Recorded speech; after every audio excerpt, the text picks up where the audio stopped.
pribilehiyo na muli magamit ng Panginoon sa oras na ito. Kabila ng kabisihan sa buhay, salamat sa Diyos kasi binigyan tayo ng pagkakataon makapagpahinga ngayon. So, salamat po sa mga panalangin.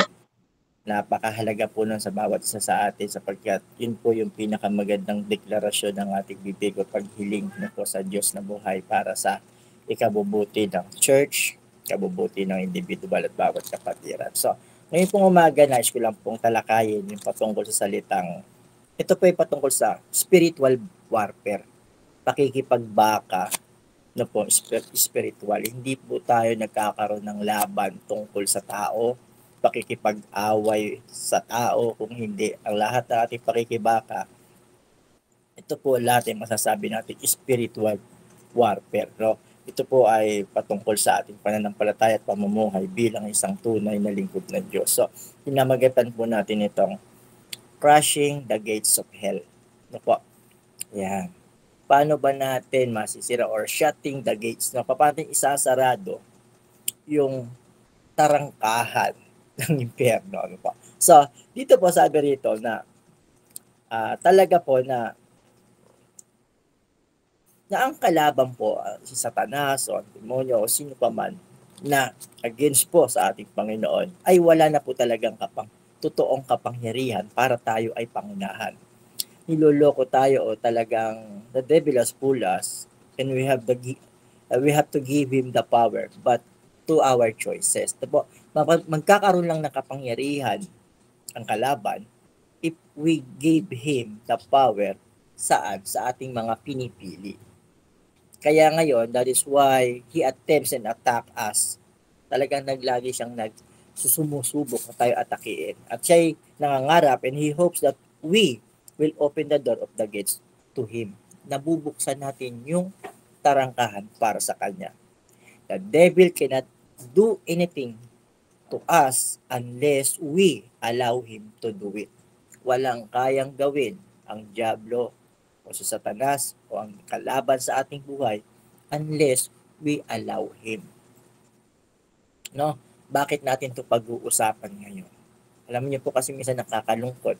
Marami ng mga Kristiyano na inaalaw ang kalaban na mamuhay sa kanilang mga buhay. It does not mean they were possessed. No? Hindi ibig sabihin na sila ay possessed ng demonyo. It just means the enemy is gaining access into some situation.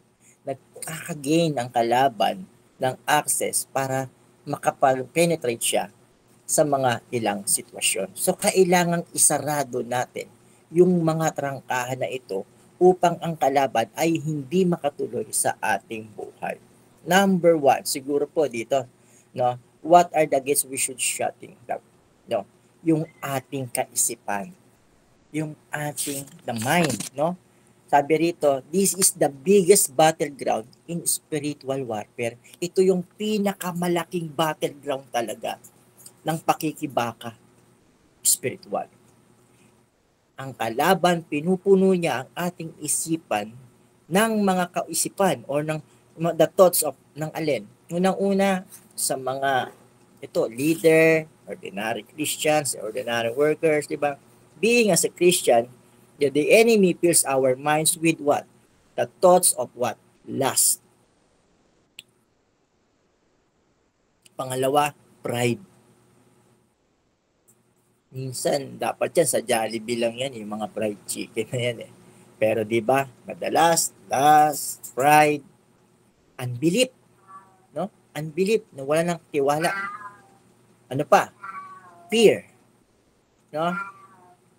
Kaya inferiority and condemnation. Diyan talaga diyan sa ating isipan, diyan naglalagay ang kalaban. Pupunuin niya ang ating isipan ng mga ganyang bagay. Lust, pride, unbelief, fear, inferiority, and condemnation. All believers fight with these things. No? Sabi nga yan sa 2 Corinthians. Ito po, tingnan natin dito, mas Tagalog. Hindi ko mabasa po kay maliliit. Sabi sa 2 Corinthians 10, verse 3 hanggang 5, kung nabubuhay man kami sa mundong ito, hindi naman kami nakikipaglaban ayon sa pamamaraan ng mundong ito. So minsan po kahit Kristiyano na, pag gumagana yung isipan sa negatibong bagay o ito ay yung trangkahan ng impyerno bilang isang Kristiyano, minsan may pag-iisipan natin ng pangit ang ating mga kasamahan base sa kanilang base sa ating nakikita. Pero ang sabi rito, sa pakikibaka bilang isang manggagawa, sabi rito, kung nabubuhay man kami sa mundong ito, hindi naman kami nakikipaglaban ayon sa pamamaraan ng mundong ito. We should not battle sa pamamaraan ng mundong ito. Kung hindi, dapat ang sandatang ginagamit namin sa pakikipaglaban ay hindi sandatang makamundo, kundi ang kapangyarihan ng Diyos na nakapagbabagsak ng mga kuta. Sinisira namin ang mga maling pangangatuwiran. Ginagapi namin ang lahat ng pagmamataas laban sa kaalaman tungkol sa Diyos. At binibihag namin ang lahat ng isipan upang matutong sumunod kay Kristo. Hindi tayo nakikipaglaban to destroy them or kung ano pa man. Kung hindi, para sila ay matutong sumunod kay Kristo. So number 1 po, dapat nating malaman na number 1 po ang ating isipan ang pinaka-battleground ng kalaban sa spiritual battle. So yun po, napakahalagang makita natin na ginagamit natin ang katuwiran, at ang kapangyarihan sa pamamagitan ng salita ng Panginoon. Hindi sandata ng ginagamit sa mundong ito na kapag naway ka, awayin mo rin. Pag pinagsalitaan ka, sagsasalitaan mo rin. Kapag galit sa'yo, mas galit ka pa.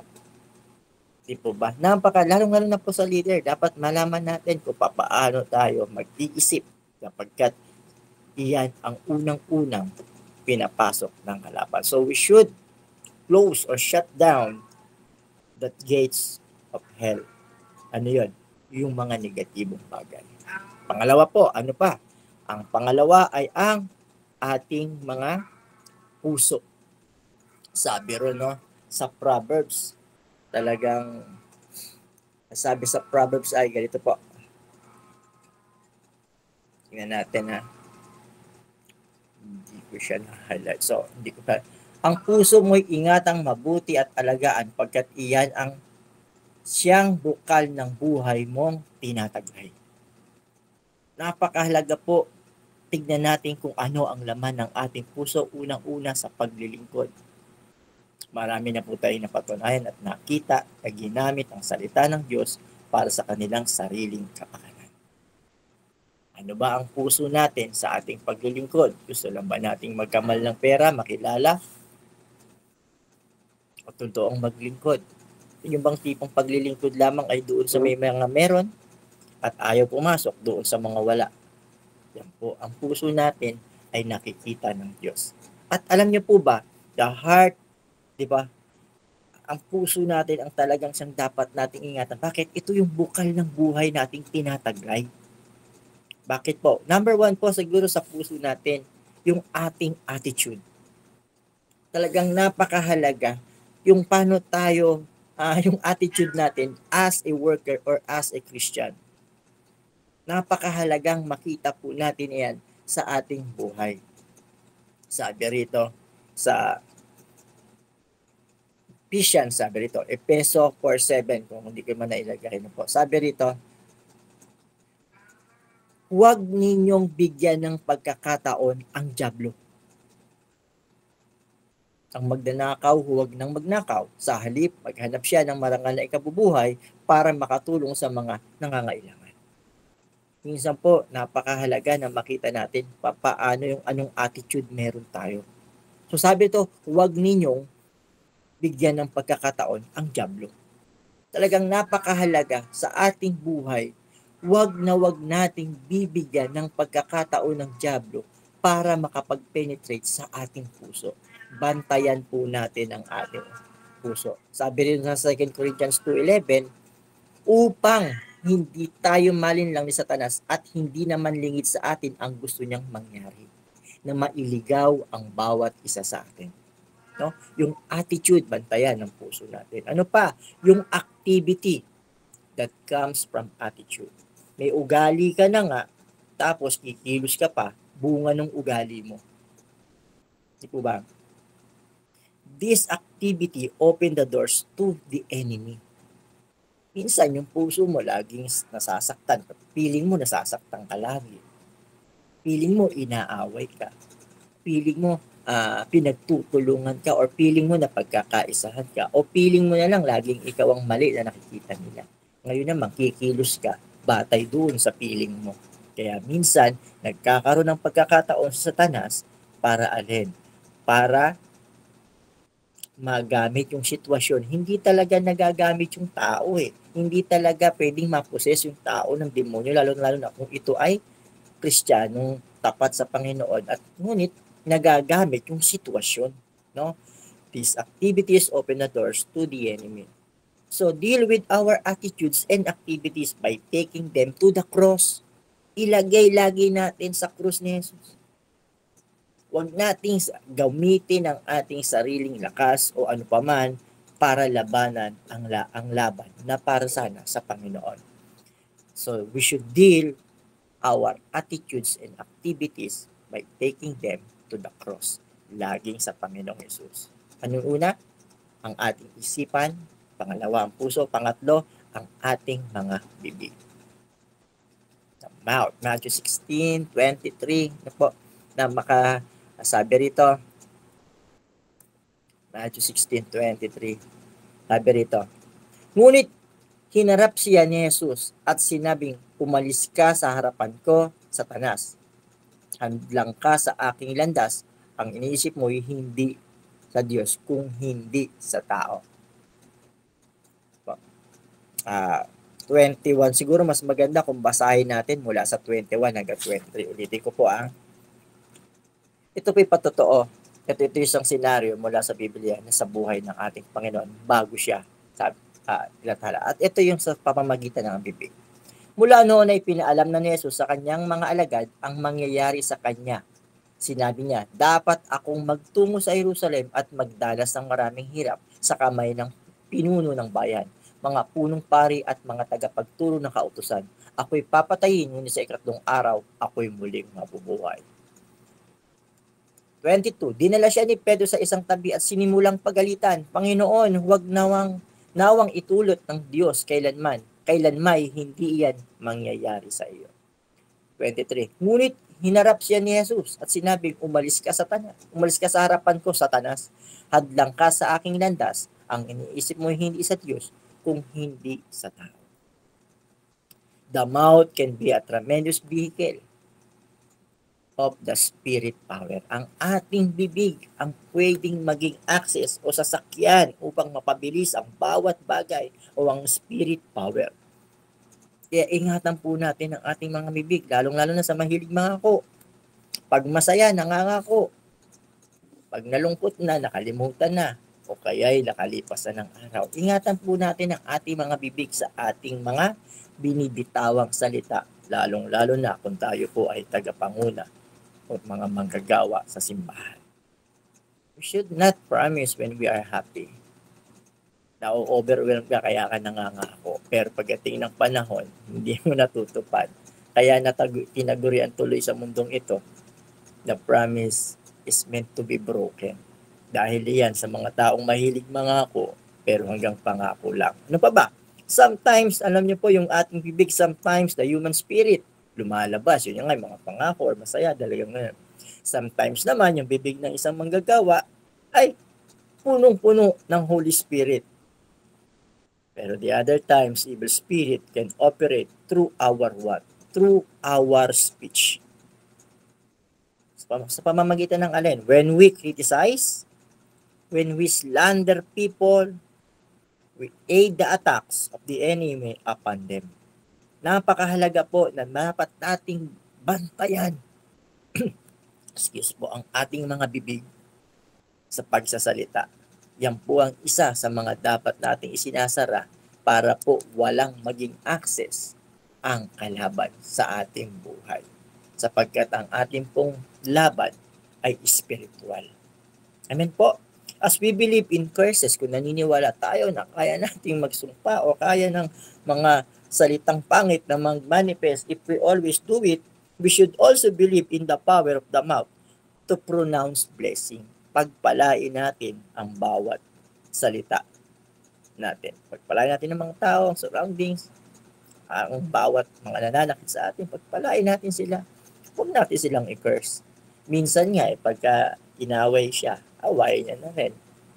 Minsan, in a safety way, nagkukwento sa iba. Pero syempre, alam niyo po, sa totoo lang, naranasan ko, hindi naman talaga magsasalita ang iba sa atin kung walang nakikita. So we should know how to react, how to deal with it. Minsan gusto natin, pag meron sa ating may galit, kausapin natin ng sincero. Pero alam niyo po, makikita natin kung ano ang paraan ng Biblia, paano iayos ang isang relasyon. Ano po? So sabi rito, as we believe in curses, we should also believe in the power of the mouth to pronounce blessing. Huwag po tayo nagko-curse, huwag po tayo nagsasalita ng pangit. Lagi po natin i-bless ang iba para po sa ikabubuti. Ito po, tandaan natin, ang lahat ay labang spiritual. Pangapat at panghuli, our relationship. Po, dito na po tayo magtatapos. Sabi rito, disunity always gives the enemy an entrance. Kapag sa isang grupo o sa isang samahan or sa church, merong hindi pagkakaisa, nagbubukas ng trangkahan tayo sa kalaban upang makapasok siya. Disunity always give the enemy an entrance. There is power in agreement and door is closed to the enemy. Kapag walang agreement, lalong-lalo na sa church, sa grupo, sa organization, or whatsoever, walang pinagkakaisahan o walang unity, makakapasok ang kalaban. Minsan o madalas sa ibang mga kapulungan, sa mga ibang grupo, akala ng tagapanguna o ng presidente na kapag naisip niya na, ay ito na yun. Ang nangyayari sa grupo, may sasabihin siya, ibaba, ito na yung gagawin natin. Ang nangyayari, naglalaban-laban na. Siyempre, tandaan po natin, sa church po, sa isang grupo, sa isang organization, mayroon pong kanya-kanyang prinsipyo, kanya-kanyang kaisipan, at kanya-kanyang idea sa bawat bagay at mangyayari. Kaya dapat po napakahalaga ng pagkakaisa na mayroong relasyon na mayroong pagkakaisa. There is power in agreement. Ang bawat bagay po ay napag-uusapan. At kung tayo ay marunong mag-usap-usap at may pagkakaisa, hindi lamang iisa ang nag-iisip, masasarado po ang isang pamamaraan ng kalaban para tayo mapasok. We should shut that gates, yung disunity. No? So, relationship, Matthew 18 po. Sabi doon sa Matthew 18, verse 16 hanggang 19. Wait, tignan natin dito. Matthew 18, verse 16. Sabi rito, ngunit kung ayaw niyang makinig sa iyo, magsama ka pa ng isa o dalawang tao upang ang lahat ng pinag-usapan ninyo ay mapatunayan ng dalawa o tatlong saksi. 17. Kung ayaw niyang makinig sa kanila, sabihin mo sa iglesia ang nangyayari. At kung ayaw pa rin niyang makinig sa iglesia, ituring mo siyang parang hintil o isang maniningil ng buwis. Hindi kayang ayusin ng isang problema sa isang organisasyon ng pag-uusap na personal lamang. Lalong-lalo na kung ito'y malalim na. Kung ayaw makinig, halimbawa, kinausap mo na ayaw makinig sa'yo, ano bang dapat natin gawin? No, sabi sa 16, kung ayaw niya makinig sa'yo, magsama ka na ng isa. At kung ayaw pa ng isa, dalawahin mo. At kung ayaw pang makinig, buong iglesia. At kung talagang ayaw na, ituring na siyang isang hintil. Tandaan ninyo, anumang ipagbawal nyo dito sa lupa ay pagbabawal sa langit. At ang pinahintulutan nyo, pahihintulutan din sa langit. Anumang pahintulutan sa lupa ay pahihintulutan sa langit. Tandaan ninyo, kung ang dalawa sa inyo ay nagkaisa